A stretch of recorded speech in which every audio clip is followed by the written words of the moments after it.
Very good morning to everyone. Welcome to the Thought Tree. We are here with 10th February, the Hindu analysis.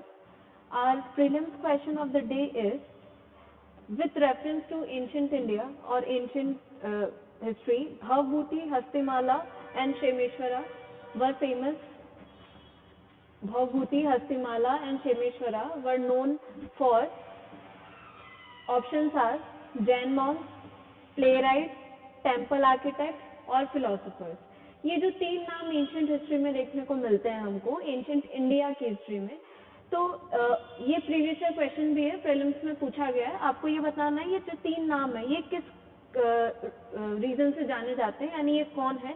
क्या ये Jain Monks थे, क्या play rights थे जिन्होंने नाटक जो लिखते थे, टेम्पल आर्किटेक्ट्स थे या फिलोसोफर्स थे. तो आपको ये क्वेश्चन अटेम्प्ट करना है और कमेंट सेक्शन में आंसर करके बताना है. So moving on to the first news. First news is that scientists set new record in fusion energy. UK के कुछ साइंटिस्ट ने फ्यूजन एनर्जी में नए डेवलपमेंट्स हासिल किए हैं. Fusion energy is the energy of the future, right, क्योंकि fusion energy से हम जो हमारी नॉन रिन्यूएबल एनर्जी की डिपेंडेंस है उसको कम करना चाह रहे हैं. फ्यूजन एनर्जी में काफ़ी पोटेंशियल होता है, ठीक है. तो फ्यूजन एनर्जी की अपॉर्चुनिटीज, टेक्नोलॉजीज हम धीरे धीरे एक्सप्लोर कर रहे हैं. This is very important for your science tech part as well. Fusion energy is based on fusion technology, जिसमें क्या होता है, hydrogen atoms are fused together, fusion. Hydrogen atoms are fused together to form helium and the matter is converted into energy. तो fusion energy is the scope, क्योंकि कब तक हम non renewable energy resources पे dependent रहेंगे, उनसे pollution भी होता है और वो एग्जॉस्टेबल होते हैं. टाइम के साथ उनको एग्जॉस्ट हो जाएंगे वो, और हमारे लाइफ स्पैन में तो वो रिन्यू नहीं होंगे, तो हमारे लिए नॉन रिन्यूएबल है. It takes millions of time for them to regenerate. So fusion energy is the energy of future. इसमें यूके के साइंटिस्ट को और अचीवमेंट हासिल हुआ है. धीरे धीरे हम इसकी तरफ डेवलप हो रहे हैं. Fusion energy is inexhaustible. इसका सबसे इंपॉर्टेंट फीचर क्या है, इट इज इनएग्जॉस्टेबल, राइट. एक बार अगर हमने इसको सक्सेसफुली इम्प्लीमेंट कर दिया तो हमारा जो एनर्जी क्राइसिस है उसको हम सॉल्व कर सकते हैं. Then another news is coastal vulnerability assessment. As we all know कि क्लाइमेट चेंज की वजह से, क्लाइमेट चेंज हो रहा है किसकी वजह से हो रहा है, ग्लोबल वार्मिंग. हम जो पोल्यूशन कर रहे हैं, है ना, पोल्यूशन की वजह से हार्मफुल गैसेस एनवायरनमेंट में रिलीज हो रही है, उनसे ग्रीन हाउस अफेक्ट हो रहा है, ग्लोबल वार्मिंग हो रही है, टेम्परेचर इंक्रीज हो रहा है अर्थ का. जितना होना चाहिए उससे ज़्यादा हो रहा है. तो ग्लोबल वार्मिंग की वजह से क्या हो रहा है, आइस कैप्स वगैरह पिघल रहे हैं और ओशनिक जो कोस्टल एरियाज है, कोस्टल एरियाज में पानी का जो लेवल है, सी लेवल राइज हो रहा है धीरे धीरे, ठीक है. सी लेवल राइज होने की वजह से जो कोस्टल लैंड है उसके सबमर्ज होने के चांसेस इंक्रीज हो रहे हैं. जैसे भी रिसेंटली हमने देखा था, इंडोनेशिया का एग्जांपल देखा था. इंडोनेशिया ने अपनी कैपिटल को जकार्ता से बदल के नुसंतारा कर दिया, क्योंकि जकार्ता जो था वो पूरा ऑलमोस्ट डूबने ही वाला था, डूब चुका है आप कह सकते हो. तो मतलब डूबने वाला है. Jakarta is very prone to rising sea level, तो उन्होंने शिफ्ट कर दिया इससे पहले कि ज़्यादा डिवास्टेटिंग हो. तो इतना हार्मफुल है ग्लोबल वार्मिंग हमारे लिए. तो उसका एक असेसमेंट किया जाता है, कोस्टल वल्नरेबिलिटी असेसमेंट, कि इंडिया का है ये, कि इंडिया के जो कोस्टल एरियाज हैं, जो हमारा पेनिनसुला है, पेनिनसुला के जितने भी स्टेट्स हैं, गुजरात, महाराष्ट्र, गोवा, कर्नाटका, केरला, तमिलनाडु, तेलंगाना, है ना, और उड़ीसा, वेस्ट बंगाल. तो जो कोस्टल एरियाज हैं उनका कितना वल्नरेबिलिटी है, वो कितने प्रोन है राइजिंग सी लेवल से अफेक्ट होने में, ठीक है. तो this is carried out by INCOIS, which is Indian national centre for ocean information services. इसका एम क्या है, it determines the coastal risk. It determines what? It determines the coastal risk due to future sea level rise. As expected future में sea level rise होगा तो उससे हमारे coastal areas की कितनी रिस्क है वो ये असेस करता है. This concern is due to increasing global warming. Global warming बढ़ने की वजह से ये कंसर्न है. और इस रिपोर्ट में ये पाया गया है कि इंडिया की जो पेनिनसुलर स्टेट्स हैं, they will have to face this brunt. Our coastal areas are on the risk of submerging or getting affected by rising sea level. Now editorial section में आज एक इम्पॉर्टेंट आर्टिकल था, Kerala model of development.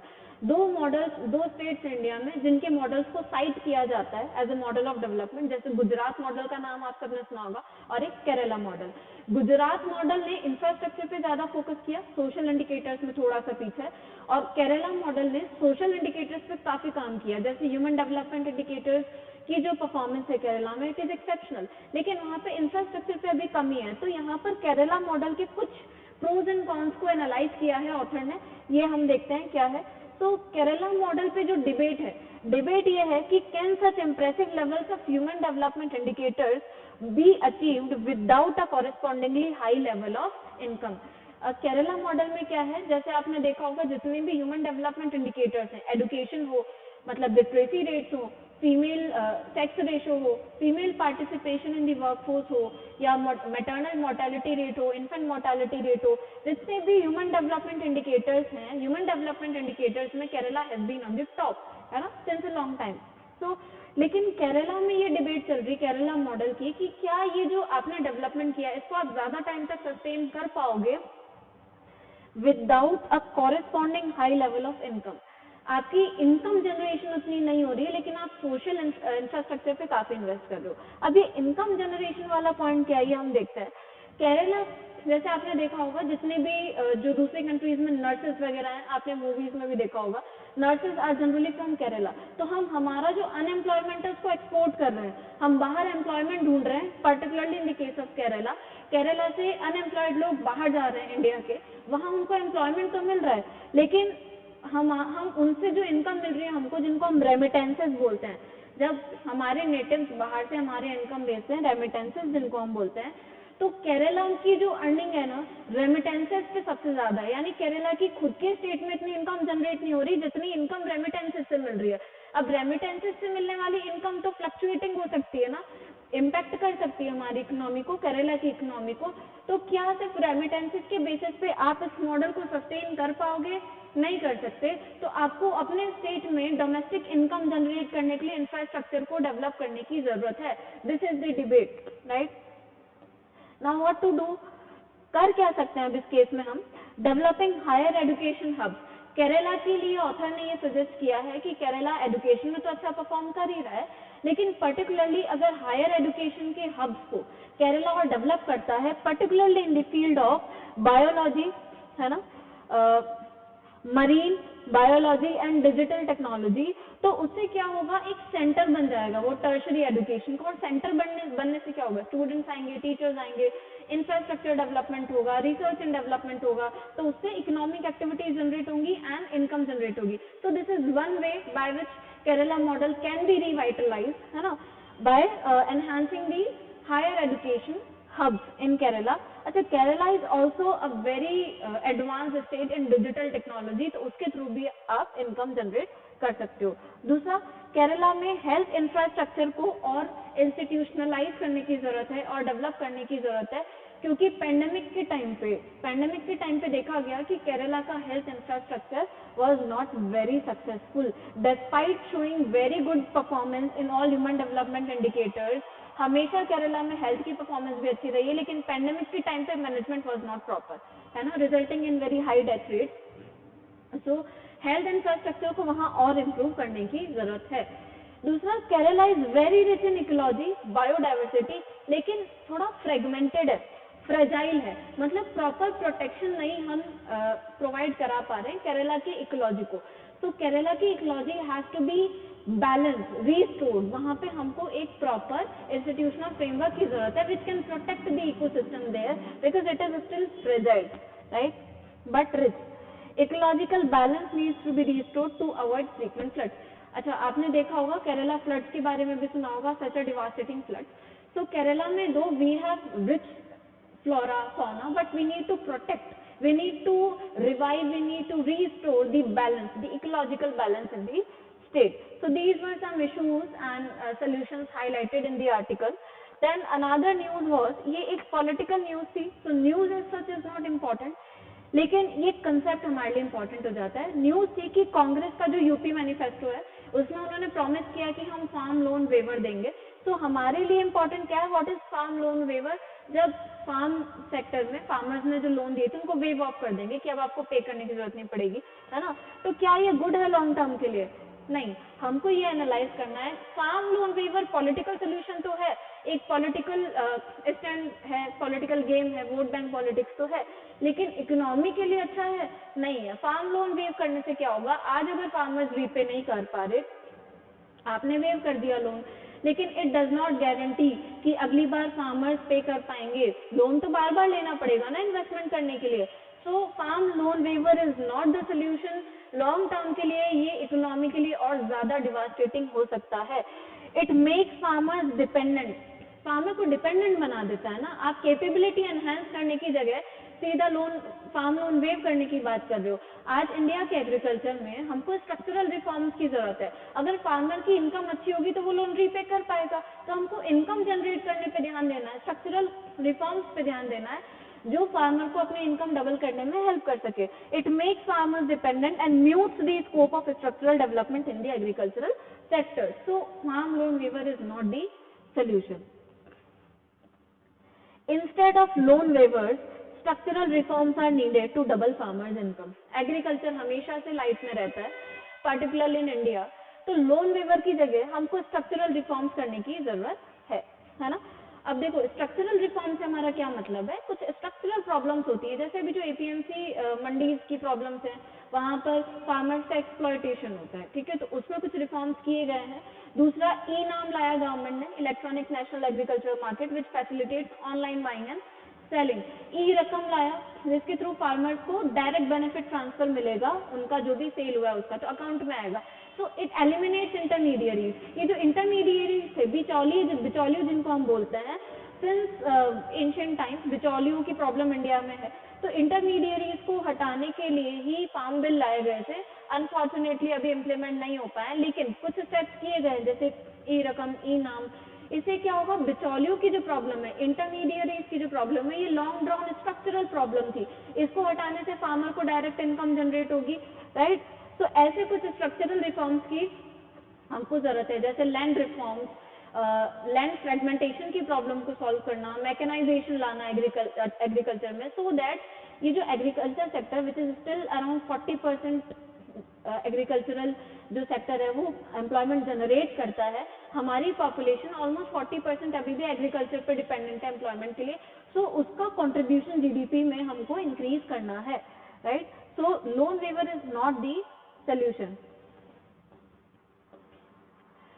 Now there was a small news कि number of beneficiaries who enrolled for maternity benefit, जो maternity benefit दिए जाते हैं under which scheme, प्रधानमंत्री मातृ वंदना योजना। So this scheme becomes very important for you. आपको ये ध्यान रखना है कि प्रधानमंत्री Matru Vandana Yojana is related to what, maternity benefit scheme. तो न्यूज में ये आया है कि इस स्कीम के तहत जो मैटरनिटी बेनिफिट्स दिए जाते थे उनके बेनिफिशियरीज इंक्रीज हुए हैं, यानी more women have enrolled. This is a good indicator, right. So this was the news. Then enforcement directorate, enforcement directorate की क्या न्यूज थी? न्यूज वाज कुछ लोन ऐप केस से रिलेटेड है, कुछ 280 करोड़ सीज किए गए हैं। तो एनफोर्समेंट डायरेक्टरेट जो ऑफिस है ये हमारे लिए इंपॉर्टेंट हो जाता है। इसको हमने क्यों एस्टैब्लिश किया था? Basically to prevent money laundering, money laundering को प्रिवेंट करने के लिए। And it enforces 2 act, 2 act को ये एनफोर्स करता है, 2 एक्ट के प्रोविजंस को इम्प्लीमेंट करता है, उनको देखता है कौन कौन से, prevention of money laundering act, prevention of money laundering act and foreign exchange management act and foreign exchange management act. तो ये एनफोर्समेंट डायरेक्टरेट का काम। Now see, there is a news कि गवर्नमेंट ऑफ इंडिया ने drones का import ban कर दिया with immediate effect, तुरंत, है ना। अब ये इंपोर्ट क्यों बैन किया है? Except R&D, defence and security purposes, research and development, defence and security purposes के लिए कर सकते हैं, उसके अलावा जो ड्रोन का इंपोर्ट है दूसरे पर्पसेस के लिए वो बैन कर दिया। नाउ सी, हम हमेशा से डोमेस्टिक प्रोड्यूसर्स को प्रोटेक्ट करने की, उनके इंटरेस्ट को प्रोटेक्ट करने के लिए काम कर रहे हैं, गवर्नमेंट काम कर रही है। For example the make in India programme, made in India programme, vocal for local, Hunar Haat, ये सारी स्कीम्स क्या कर रही है? मेक इन इंडिया प्रमोट कर रही है। हमारे जो डोमेस्टिक प्रोड्यूसर्स हैं उनके पास अपनी अभी इतना टेक्नोलॉजिकल एज नहीं है, कॉम्पिटिटिव एज नहीं है कि वो ग्लोबल प्रोड्यूसर से compete कर पाए। उसकी वजह से क्या होता है, काफी प्रोडक्ट्स में उनके पास तो इकोनॉमीज ऑफ स्केल होती हैं, जिसकी वजह से ज्यादा प्रोडक्शन करने के साथ साथ उनकी कॉस्ट कम होती जाती है, इंक्रीज नहीं होती। एज कम्पेयर टू इंडिया, अगर हम प्रोडक्शन इंक्रीज करते हैं हमारी कॉस्ट इंक्रीज होती है, क्योंकि वी आर अभी somewhere lacking behind the technology. तो हमको अपने प्रोड्यूसर्स को प्रोटेक्ट करने की जरूरत है, क्योंकि इकोनॉमीज ऑफ स्केल जो कंट्रीज रीप कर पा रही हैं वो सस्ते दामों में अपना प्रोडक्ट हमारे यहाँ बेच सकती हैं, ठीक है। अब हमारे जो कंज्यूमर्स हैं वो अगर उस तरफ चले गए, उनके प्रोडक्ट्स की डिमांड करेंगे, तो what would happen to the product produced by our domestic producers, उनकी इनकम का क्या होगा, उनके प्रोडक्ट आइडल स्टॉक की तरह पड़े रहेंगे। तो डोमेस्टिक प्रोड्यूसर्स के इंटरेस्ट को प्रोटेक्ट करने के लिए कई बार गवर्नमेंट को इंपोर्ट्स पे बैन लगाना पड़ता है या इंपोर्ट ड्यूटी बढ़ानी पड़ती है। तो अभी गवर्नमेंट ने पर्टिकुलरली ड्रोन्स को बैन कर दिया, except for R&D, defence and security purposes, to promote made in India drones, ताकि मेड इन इंडिया ड्रोन्स का प्रोडक्शन ज्यादा हो। नाउ क्वाड हमने पहले भी काफी बार डिस्कस किया है। Quad is what, quadrilateral security dialogue. ये बेसिकली एक ग्रुप है बिटवीन, न्यूज क्या थी कि क्वाड के मिनिस्टर्स की मीटिंग होने वाली है ऑस्ट्रेलिया में। सो स्ट्रेटेजिक सिक्योरिटी को इंप्रूव करने के लिए, एनहेंस करने के लिए, इंश्योर करने के लिए एक ग्रुपिंग है between, it is an agreement between US, India, Japan and Australia. इन चार का ये ग्रुप है, that's why the name quad मतलब जिसकी चार एजेस होती है ना, तो क्वाड ग्रुप है। अब यहाँ पर अभी जो मीटिंग होने वाली है, so it is not a socio political और इकोनॉमिक ग्रुपिंग जैसे दूसरे ग्रुप्स होते हैं। ये पर्टिकुलरली सिक्योरिटी डायलॉग्स के लिए बनाया गया है कि अगर सिक्योरिटी डायलॉग्स हमको डिस्कस करने हैं, so quad is for security dialogues, right. And इस टाइम जो मीटिंग होने वाली है उसमें ये एक्सपेक्ट किया जा रहा है कि जो डिस्कशंस होंगे, that discussion would be on China threat, China के साथ जो जियोपॉलिटिकल टेंशंस हैं, इंडिया की हैं और भी कंट्रीज की हैं, वो सब डिस्कस किया जाएगा। अनदर थिंग इज वैक्सीन के बारे में डिस्कशन होगा, टेक्नोलॉजी पे होगा, technology and security is the most important because it is security dialogue. Burkina Faso में जो कू हुआ है जिसको तख्ता पलट बोलते हैं, बर्किना फासो को हमने ऑलरेडी डिस्कस किया है काफी डिटेल में, वहाँ डिक्टेटरशिप एस्टेब्लिश हो गई है। सो ये अराउंड 25 जनवरी 26 जनवरी की क्लास में या 26 या 27 जनवरी की क्लास में हमने डिस्कस किया था। तो आप देख सकते हैं, you can go to the class and you can see this news, detail में हमने डिस्कस किया है Burkina Faso. Another news on the last page you can see is, अभी कुछ सेंट्रल मीडिया एक्रेडिशन गाइडलाइंस आई हैं 2022, इन पे काफी डिबेट चल रही है। Guidelines technicalities are not so important, but ये गाइडलाइंस पे जो डिबेट चल रही है वो ये डिबेट चल रही है कि ये ऑलमोस्ट सेंसरशिप जैसे है। सेंसरशिप क्या होती है, जब आप मीडिया को अपना काम इंडिपेंडेंटली नहीं करने दे रहे, अपने हिसाब से मीडिया को मोल्ड कर रहे हो, वही दिखाओगे जो हम चाहेंगे, ठीक है, तो वो सेंसरशिप है।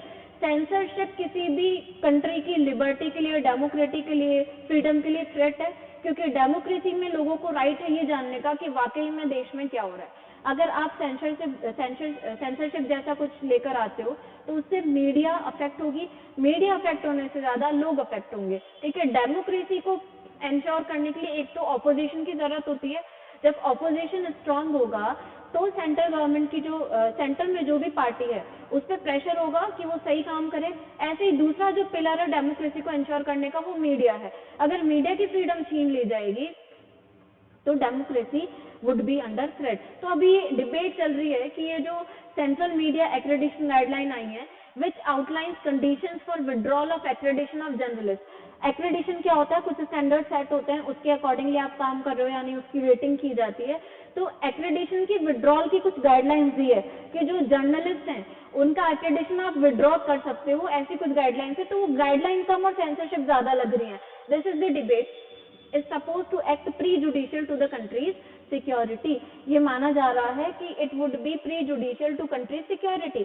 अब कंट्री की सिक्योरिटी को प्रीजुडिशियल कैसे होगा, अगर मीडिया पे सेंसरशिप लग जाती है तो media would not reveal what is actually going on, it would all be manipulated, और मैनिपुलेटेड होगा तो people, democracy, security, everything would be under threat.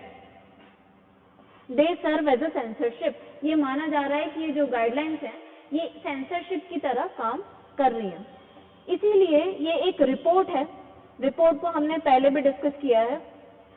एक पेरिस बेस्ड एक रिपोर्ट आती है जिसको हम बोलते हैं reporters without borders, reporters without borders, है ना। ये क्या करते हैं, जर्नलिस्ट को या मीडिया की कितनी फ्रीडम है across the countries, across the borders, उसको जज करते हैं और उसके हिसाब से रैंकिंग करते हैं। तो इन सब की वजह से the Paris based reporters without borders has ranked India 142nd among 180 countries on World Press Index 2020. So index is World Press Index and the group which releases this index is Reporters Without Borders. So World Press Index कौन release करता है, ये आपके लिए pre का question भी बन जाता है, Reporters Without Borders, and World Press Index में इंडिया की पोजीशन डेटीरियोरेट हुई है because of this guideline which is suppose to serve as a censorship. Censorship country की लिबर्टी के लिए, डेमोक्रेसी के लिए बिल्कुल भी अच्छी नहीं होती, राइट।